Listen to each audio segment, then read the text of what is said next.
Welcome to the Unlock the Genius Within show. I'm your host, Jordan DeBarno, former salesman turned alchemist and creative. And on this show, myself and my guests will be breaking down the lessons, experiences, and secrets that we gained through bringing our creative genius to life. Thanks for joining me today, and let's get into the episode.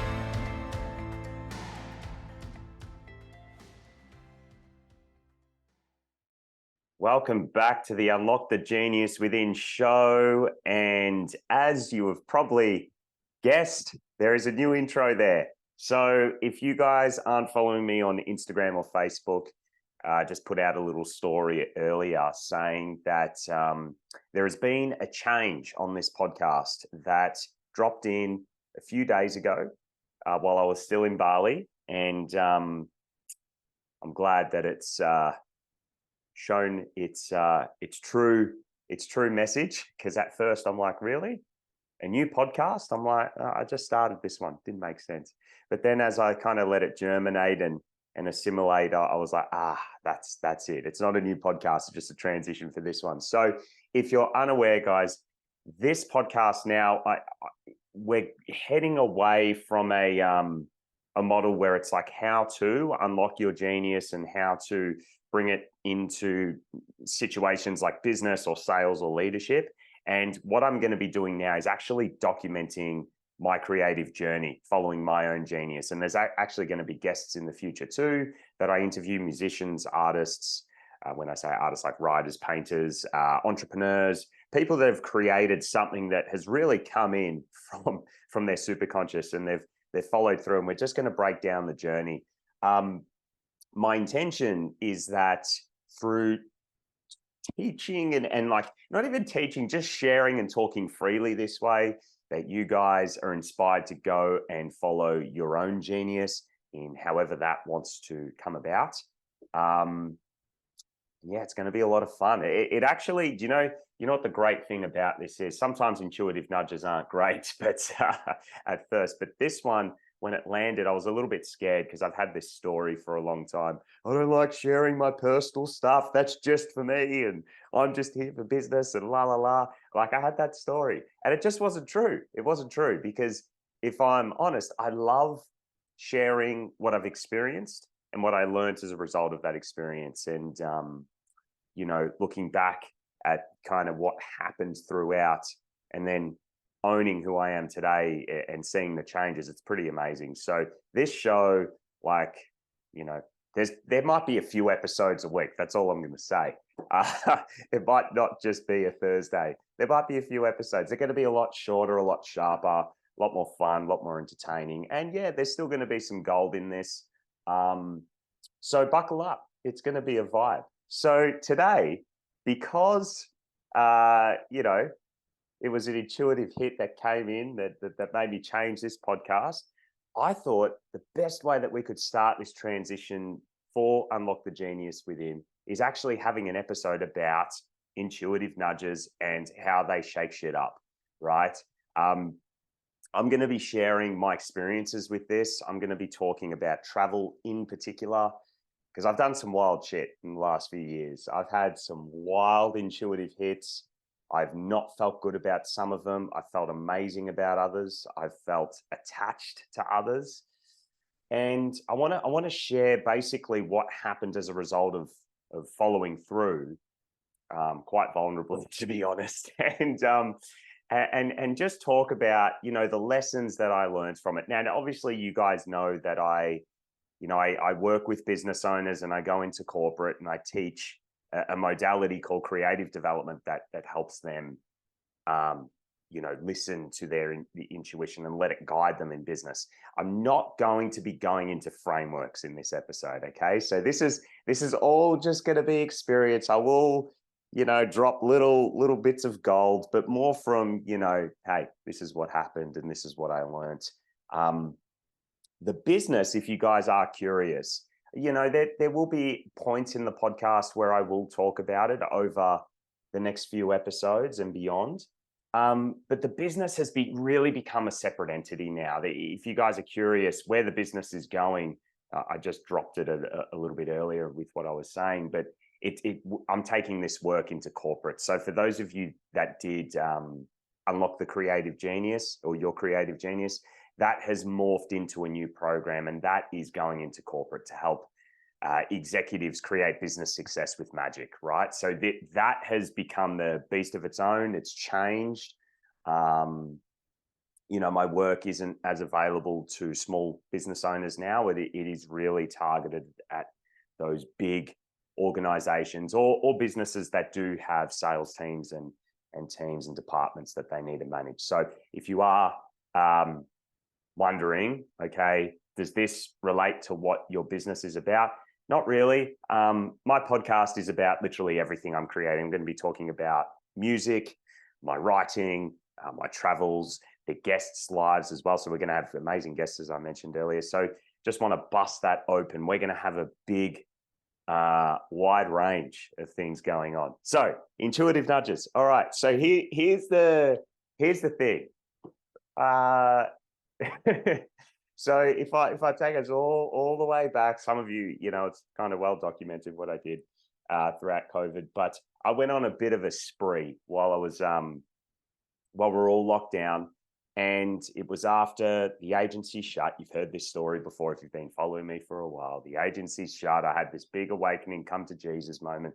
Oh my God, wasn't doing what I loved. You guys know the story, right? As a result, that year, I really spent time learning how to tap into and listen to my heart, because I realized, man, you're making decisions from your mind, your rational self, and it's not going that well. I mean, I created some things, but I was always kind of left going, is this it? Fuck, this is, right. This is just what life's about. It was boring, right? So when I started to learn, I was like, oh, this intuition thing, this is interesting. And I always felt that I had quite a sharp sense of intuition, because in sales, there would be a lot of moments where I'd go off script and I'd just start improvising on the spot. Now, improvisation is obviously a skill, but I just found I knew what to say at the right time, and it was a powerful thing. It was a powerful thing that I used to implement.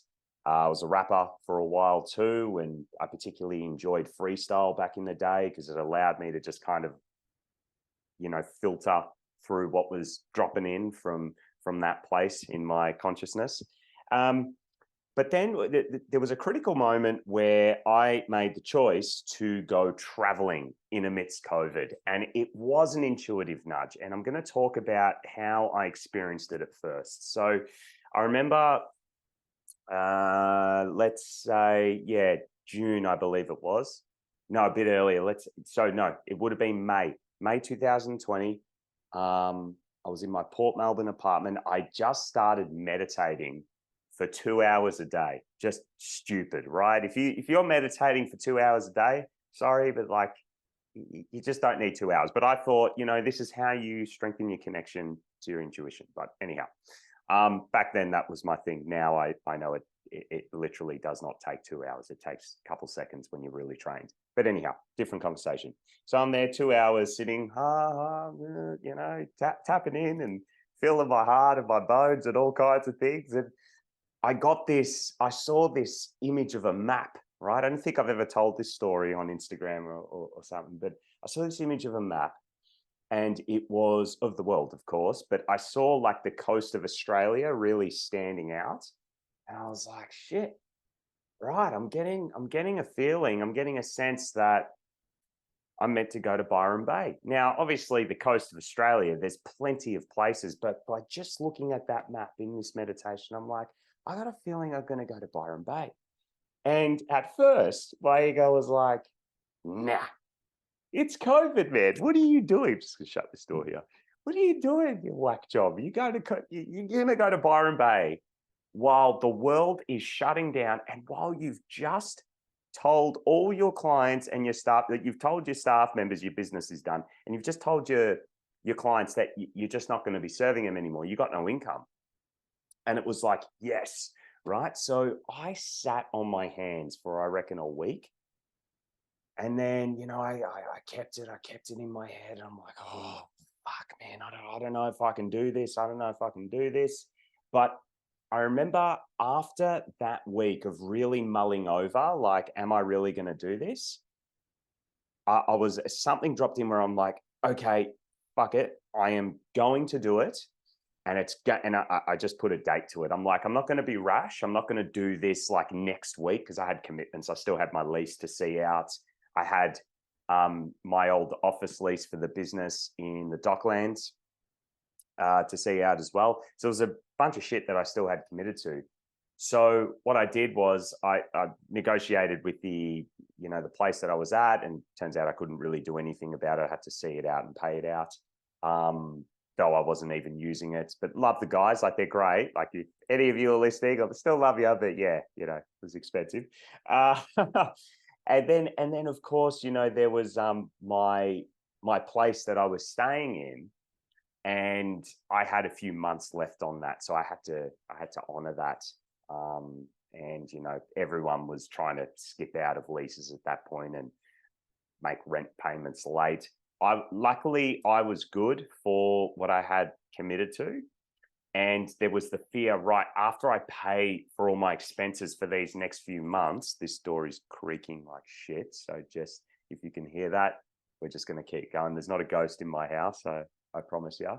But the thing was, it was like, shit, am I still going to have money to do this trip? Like I'm guessing I'm going to have to drive because the flights will be done. Like no one's allowed on planes.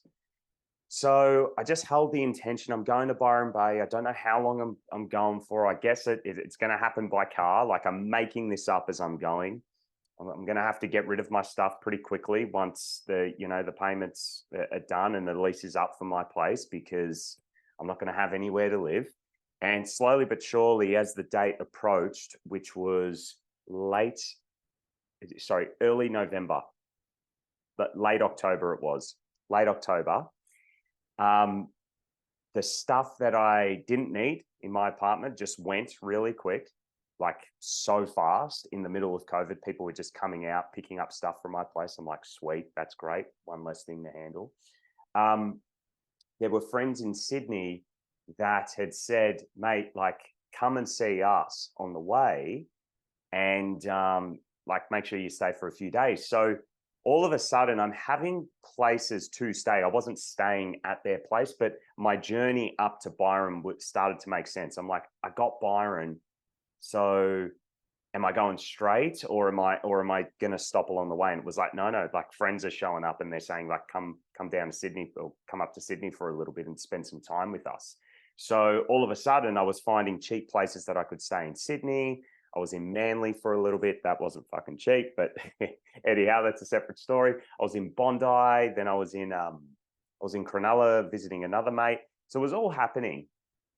And then I remember straight after that, got up to Byron pretty seamlessly.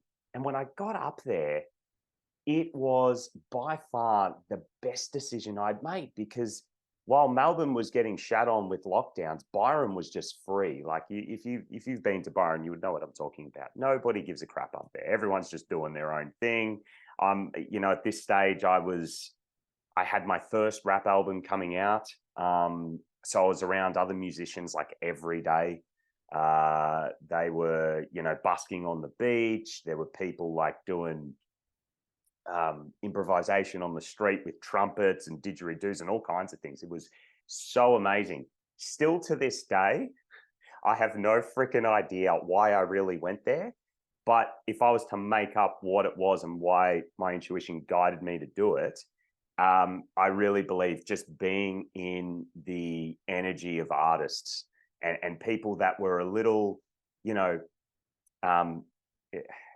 I don't want to sound dog in saying this, but let's say they weren't the stereotypical person that I would hang out with usually. These were just different people from all walks of life. And what it did, it really opened up my mind to what's out there in the world and what's possible.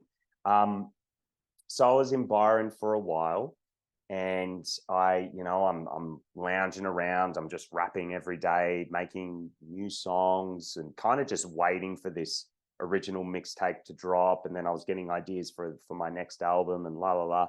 So I was just there lazing around.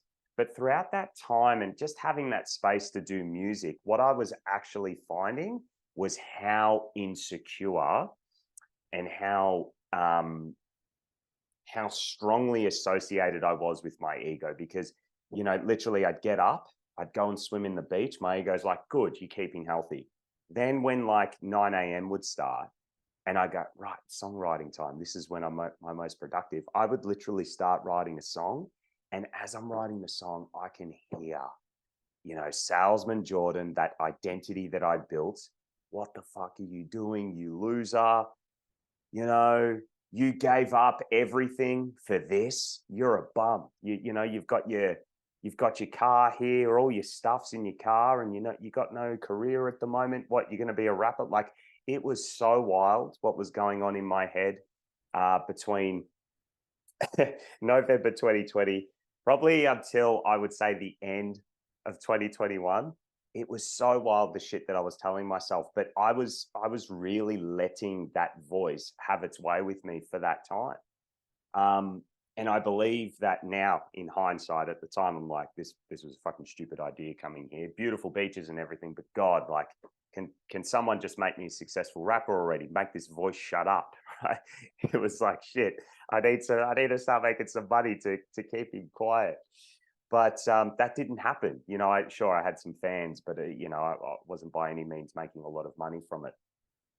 So that was there. But you know, in hindsight, I really do believe that having the exposure and the time and the space to really just allow that voice to be there for that long, it's what took me into the work that I'm doing now, because I teach people how to step out of it, you know. And had I not followed that intuitive nudge and put up with that negative shit for as long as I did, I wouldn't, I can tell you right now, I wouldn't have gone looking for, you know, what it is I'm doing now. I wouldn't be as masterful as I am in stepping out of my story and just getting on with it.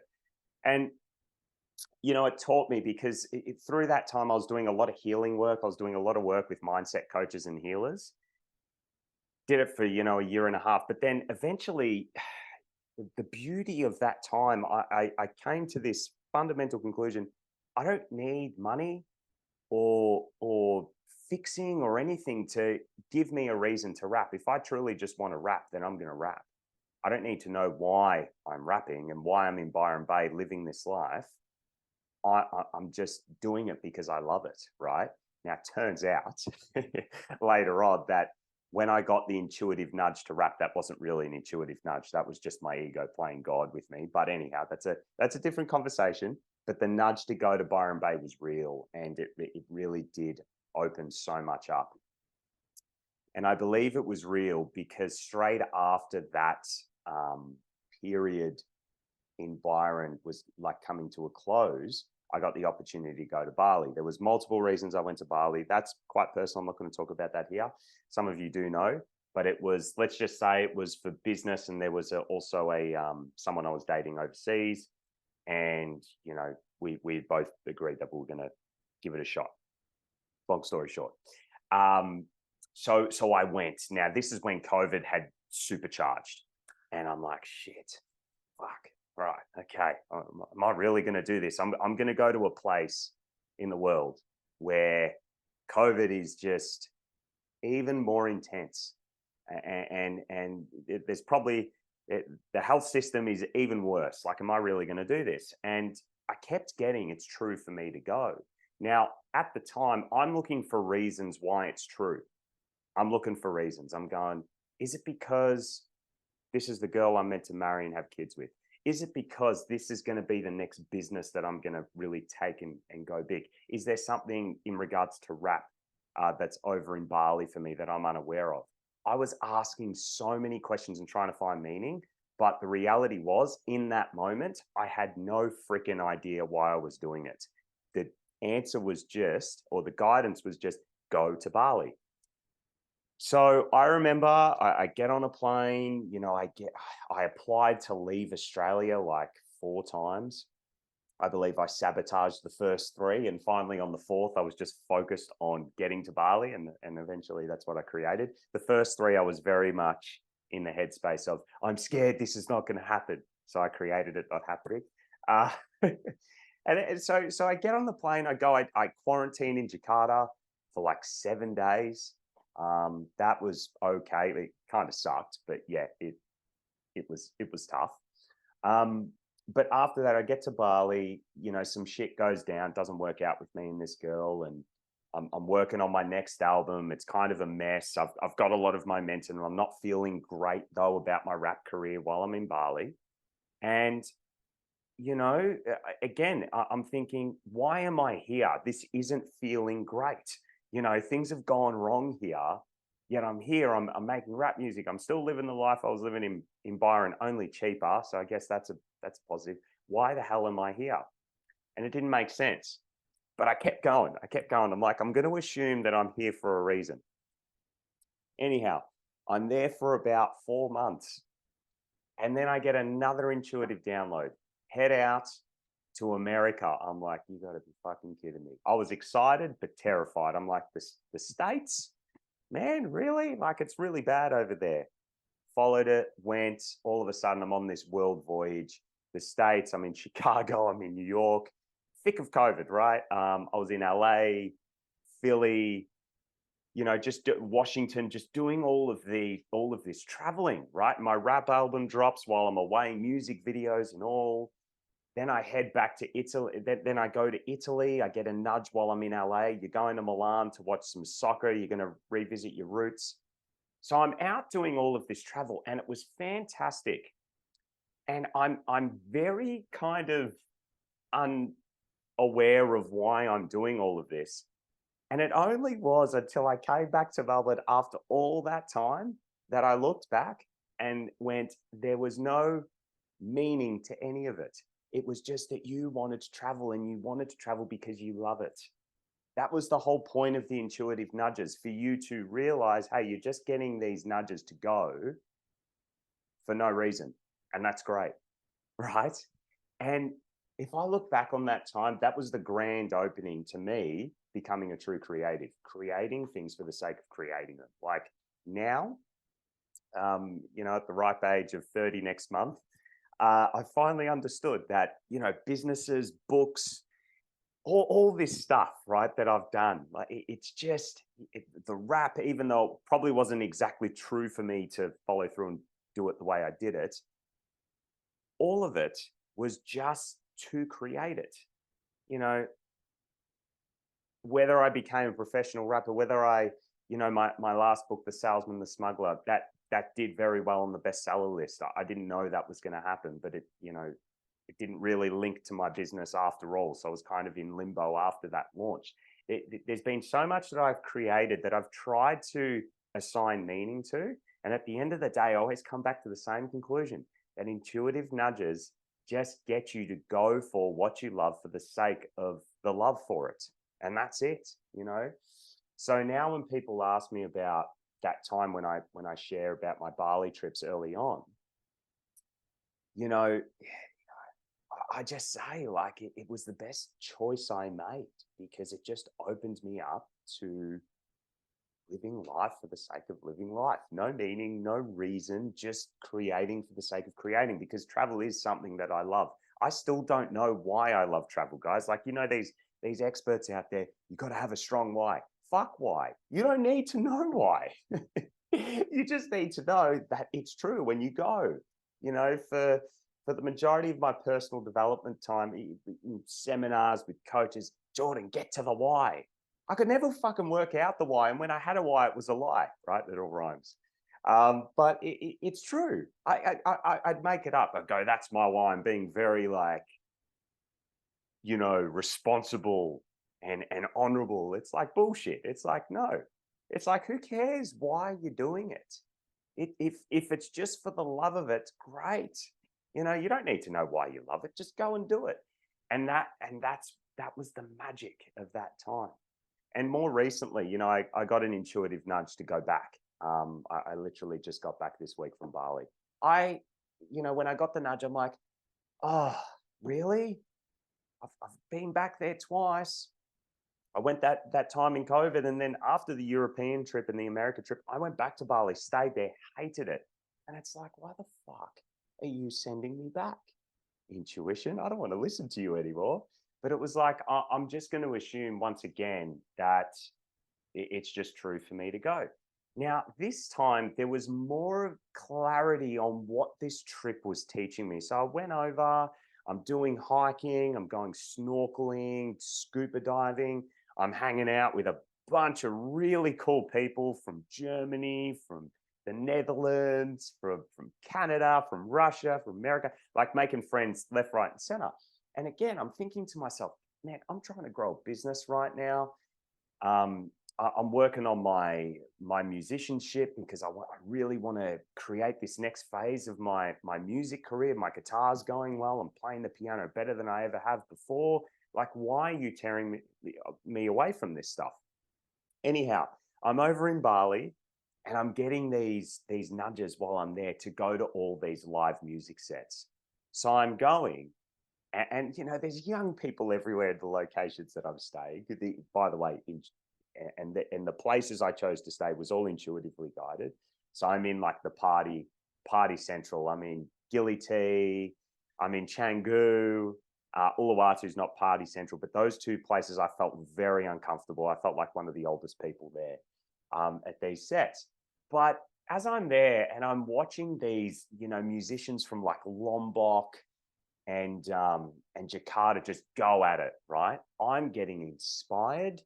I'm getting ideas, and I'm learning about my own musicianship by watching them. I'm going, man, only here, out in a different country where I'm so open and out of my head, am I learning this much? And it was just through going and on a few of the sets, like I didn't follow through with this. This was probably me holding myself back from being embarrassed. But every live set I went to, all the musicians were asking me, hey, where are you from? I'm like, Australia. They're like, great, you look like a singer. Come up on stage and sing with me. I'm like, no, thanks. I don't sing. But it happened at every set. Every time I'd go back, I'd think, not tonight. Don't ask me again tonight. But it would happen. And it was like, fucking hell. Obviously, you know, I'm creating scenarios now where I'm getting up on stage. I didn't do it. Maybe next time. But it was cool. It was cool to just see that happen in front of my eyes. Anyhow, so all of that happened. I go on these hikes. It's awesome. You know, as I'm hiking, I'm applying everything that I teach my clients, and I get these ideas that are, you know, I got to do retreats around this stuff because it's the best metaphor for applying the work. And while I'm out there in the wilderness, like 5 a.m., and I'm having these, I'm going, this is why I'm here in Bali. You know, I could have done a hike in Australia and gone, yeah, good hike. But you know, it had such a profound impact because it was an intuitive nudge, because I was outside of my head, and I was just going. That's where the learning, that's where the insights really landed. The last thing that I'll share is right at the end of the trip, prior to the trip, I'd been seeing my next book, and it's not Salesman the Smuggler Part 2. It was this children's book, and it was wild. And I'm like, man, I don't know if I can write this. This is like nothing I've ever done before. And it just wasn't clear.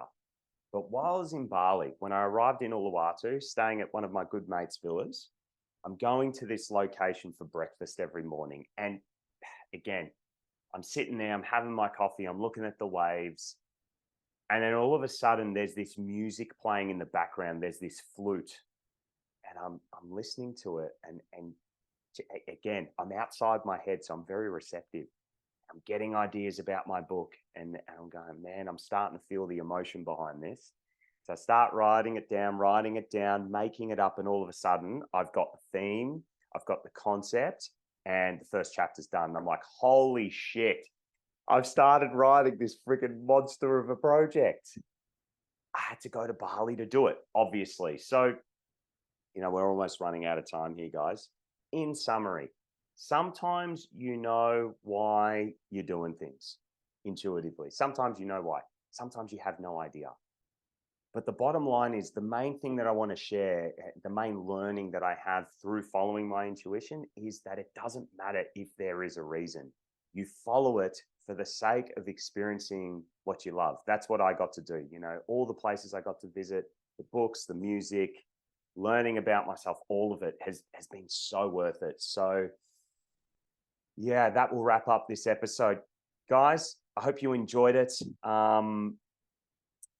Yeah, if you have, subscribe, leave a review, Apple Podcasts, Spotify, on YouTube, and I will be back next time I have a guest that's ready to share like I did today, or something else comes in to share about my creative journey. You guys keep inspired and follow your intuition.